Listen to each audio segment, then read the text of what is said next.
ನಮ್ಮ ರಾಯರೆಡ್ಡಿ ಅವ್ರ ಬಗ್ಗೆ ನಾವು ಮಾತಾಡಬೇಕು ಅಂತಂದ್ರೆ ಖಂಡಿತವಾಗ್ಲೂ ಕೂಡ ಅವರು ಮಂತ್ರಿ ಆಗೇ ಆಗ್ತೀನಿ ಅಂತ ಹೇಳಿ ಈ ಚುನಾವಣೆಯಲ್ಲಿ ಶತಾಯ ಗತಾಯ ಈ ಒಂದು ಕಾಂಗ್ರೆಸ್ ವೇವಲ್ಲಿ ಪಂಚ ಗ್ಯಾರಂಟಿಗಳೆಲ್ಲ ಅವರು ಗೆದ್ಬಿಟ್ರು. ಆದ್ರೆ ಮಂತ್ರಿ ಆಗ್ಲಿಲ್ಲ ಅವರು. ನೀವೆಲ್ಲ ನೋಡ್ತಾ ಇರಬಹುದು ವಿಧಾನಸಭೆಯಲ್ಲಿ ಪ್ರತಿ ಒಂದು ಮಾತು ಗೆದ್ದು ನಿಂತ್ಕೊಂಡು ಗಲಾಟೆ ಮಾಡ್ತಾನೆ ಇರ್ತಾರೆ ಅವರು.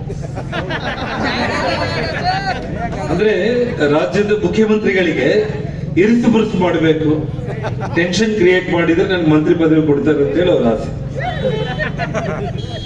ಅವ್ರ ಟಾರ್ಗೆಟ್ ಶಿವರಾಜ್ ತಗಡಿಗೆ ಹೆಂಗಾದ್ರೂ ಮಾಡಿ ತಗಡಿಗೆನ ಮಂತ್ರಿ ಸ್ಥಾನದಿಂದ ಕೆಳಗಿಳಿಸಬೇಕು ಅಂತ ಹೇಳಿ ನಾನು ಎಲ್ಲ ಕಡೆ ಕೂಡ ಈ ಒಂದು ಮಾತನ್ನು ಹೇಳ್ತಾನೆ ಇದ್ದೀನಿ.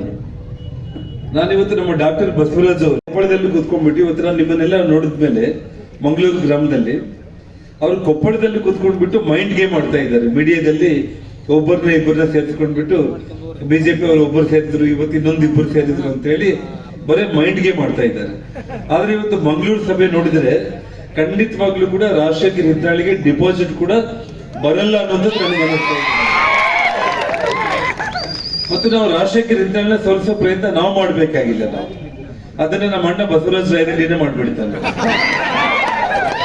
ಯಾಕೆಂದ್ರೆ ಅವ್ರಿಗಿನ್ನ ಇದಿನ್ನ ಕೊನೆ ಚುನಾವಣೆ ಇಲ್ಲ. ಯಾವುದೇ ಕಾರಣಕ್ಕೂ ಇನ್ನು ಮುಂದೆ ಈ ರಾಜ್ಯದಲ್ಲಿ ಕಾಂಗ್ರೆಸ್ ಪಕ್ಷ ಅಧಿಕಾರಕ್ಕೆ ಬರೋ ಪ್ರಶ್ನೆನೇ ಇಲ್ಲ. ಹಾಗಾಗಿ ಅವ್ರು ಮತ್ತೆ ಮಂತ್ರಿ ಆಗೋ ಅವಕಾಶನೇ ಇಲ್ಲ. ಹೇಗಾದ್ರೂ ಮಾಡಿ ಇಲ್ಲಿ ಪಾರ್ಲಿಮೆಂಟ್ ಸೋತೋದ್ರೆ ತಗಡಿಗಿನ್ನ ಮನೆಗೆ ಕಳಿಸ್ಬಿಟ್ರೆ ನಾನು ಮಂತ್ರಿ ಆಗ್ಬೇಕು ಅಂತ ಹೇಳಿ ಅವರು ಶತಾಯ ಗತಾಯ ನಮ್ಮ ಡಾಕ್ಟರ್ ಬಸವರಾಜ್ ಅವ್ರನ್ನ ಬಸವರಾಜ್ ರಾಯರೆಡ್ಡಿ ಅವರೇ ಗೆಲ್ಲಿಸ್ತಾರೆ ಬಂದ್ರು.